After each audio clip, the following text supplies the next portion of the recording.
If you don't create a compelling future, even though it's difficult now, you got to remember this is the season. Winter comes and winter goes. Some winters are hard, some are soft, some are long, some are short. But what always follows winter, thank God, is the springtime. What always follows the night is the day. You just got to work on yourself. I mean, for things right now, it's like we got to do our part.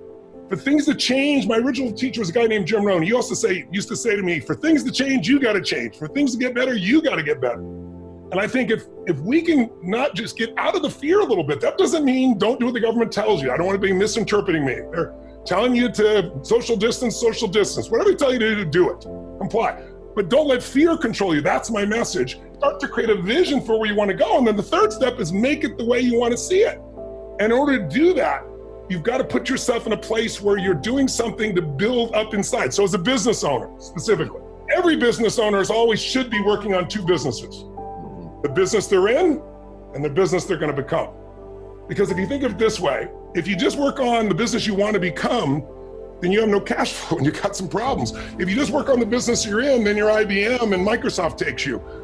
The media is no longer designed to educate us or inform us. It's designed to startle you because we're not in an information society anymore, right? We're drowning in information. We're starving for wisdom. And so they know if they startle you, if they upset you, if they excite you, you're going to click on the button, you're going to go there, and that's how they get paid. So it's not them, but we have to make our own decision. But the larger question is, you got to look and see examples, because what happens in our brain is when we're fearful, there's no way.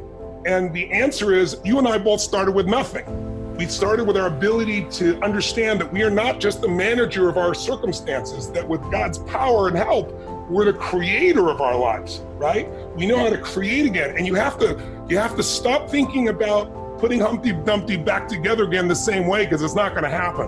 What you got to say is, okay, what is the need right now and how can I adapt and serve? That's why I always say in business, the worst mistake businesses make is they fall in love with their product or service. We all do that. But you got to fall in love with your client and see what they need. You have to draw a line in the sand that says, I am going to find the way to serve. If you're trying to figure to survive, and I understand you got to survive, but you'll never survive by focusing on survival. You only survive by focusing on serving and figuring out more about what does your client or ideal customer need, want, desire, fear. What need can I meet that can be irresistible and necessity right now? And then how can I make that offer so irresistible and so over-deliver that I spring my business up? The way out of your fear is to serve somebody else who's got it worse off. Because, like, what's the problem? You know, you're driving home before COVID-19 and you're bumper traffic. You think it's a big problem because you're late. But then your car overheats, and now you got to try and figure out how to push your car 4 lanes over and people are honking and screaming at you. Now it's not a traffic problem, it's a car problem, right? Now you go to your cell phone to call for some help and there's no coverage, and so you walk a mile and you go down the off-ramp and you trip and break your ankle. Now is the traffic a problem, right? Is your car a problem? No. Now you go to the hospital to get your ankle set, and while you're there, you get a phone call and it's a text. And it says, I'm leaving you, the one you used to love. Now your ankle's not the problem, the traffic's not the problem, your car's not the problem. Then you get home and get a phone call from the doctor who did your blood work and he says you have a tumor. Like, what's a problem? It's, all relative, my dear friends. And our goal as humans, what makes us humane, what makes us the spiritual side of humanity, what makes us, I think, what we are, is our willingness and our desire to serve. We'll do more for others we love than we'll even do for ourselves. And the research now shows that if you will give, even to strangers that you don't know and never see again, the simple act of giving, because they can see by your saliva, they can check what hormones are stimulated in you.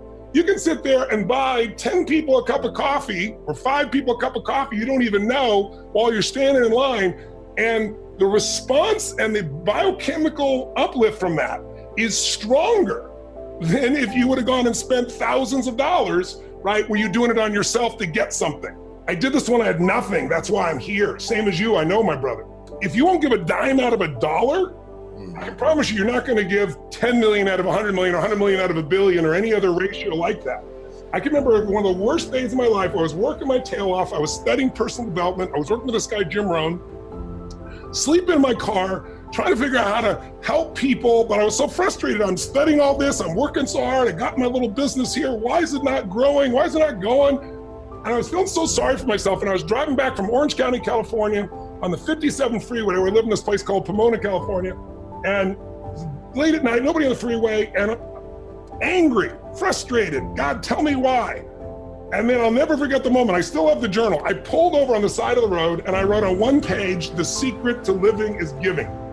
I just started crying because I realized when I started, it was all about my giving, but then I got into success or failure and trying to pay my bills and all that stuff, and I forgot my real purpose. And I recommitted, things got better, and then I ran through another, when you're in business and you're learning. And so I had some learnings, and they were painful learnings. All of a sudden I was broke again. And I remember I was in this little apartment in Venice, California, before Venice was a decent place, and real rough spot, 400 square foot bachelor apartment, washing my dishes on these hot plates on the trash can, and washing the dishes in the bathtub and cooking on the little plate, feeling sorry for myself, watching Luke and Laura on a program called General Hospital in those days, feeling sorry for myself.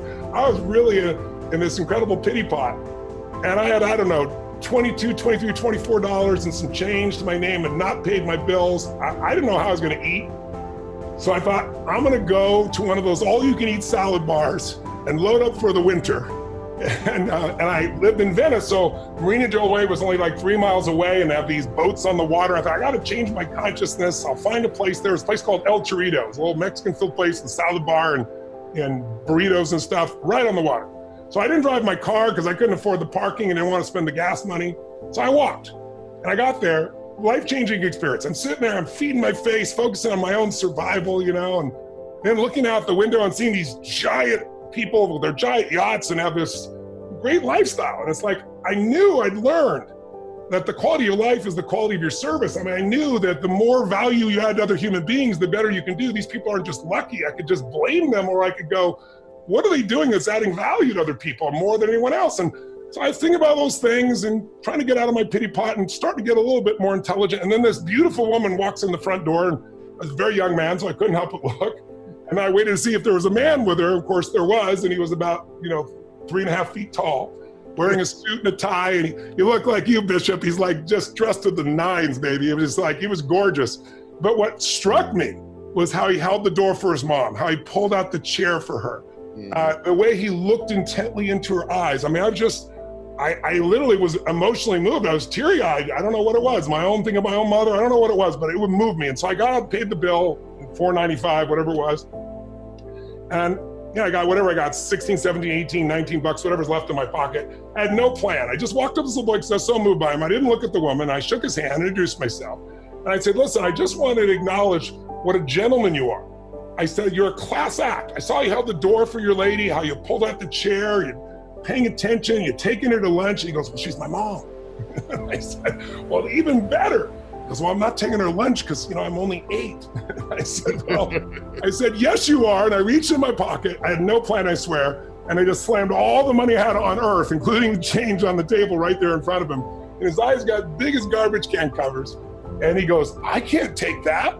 And I said, of course you can. He said, how come? I said, because I'm bigger than you are. And then I just smiled. I didn't say another word. And I stormed out of that place. And then I got out. There was no car. Bishop, it was grace. Because I didn't do it for stars in my chart. I didn't do it to look good. I did it because it was right. And I got home and I had no fear. And I woke up the next morning. This was prior to the internet, so you still had your snail mail. And mine was all bills. And I thought, wow, I don't have any food and I don't have any money. But I didn't have any fear. And then I'm going through the bills, and there's a handwritten note, true story. I open it up, and it's from this guy that I loaned $1,200 to like 2 years before, when that was a lot of money for me. And I had chased him for months trying to get that money because I needed to survive, and he wouldn't even return my calls. Apology letter, here's your money, and a little interest. In those days, that would have fed me for a month. But the beauty was, I just started to cry. But it was grace tears, Yes. And I just like, it's like, well, why did this happen? And I don't know what's true, but the meaning that my brain and God gave me at that time was, you did what was right, and so you're rewarded. You didn't do it because others thought so. I can tell you honestly, Bishop, I've been through, 54 companies. I've been through the ups and downs. In the early days, some of those companies look like go bankrupt, changes in the economy, things like what we've done right now. I've never gone back to that place. And so I tell the story because I want your listeners that are in a tough place to realize, like, when all you got is seed corn, you got to plant it, brothers and sisters. You got to give something. If you do that, it will change your psychology. It'll teach your brain true faith. It'll teach your brain there's more than enough. And it'll make you into a giver instead of one that needs.